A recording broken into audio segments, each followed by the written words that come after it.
Amba Shambhavi चन्द्रमौलिरबलापर्णा Uma Parvati Kali Haimavati Shiva Trinayani Katyayani Bhairavi Savitri नवयौवना शुभकरी साम्राज्यलक्ष्मी Prada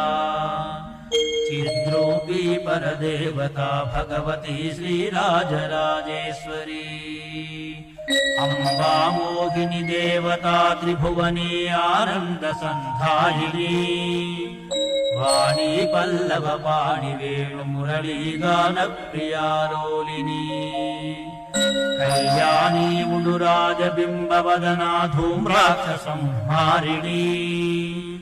चिद्रूपी परदेवता Bhagavati Shrirajarajeshwari अम्बानूपुररत्नकङ्कणधरी केयूरः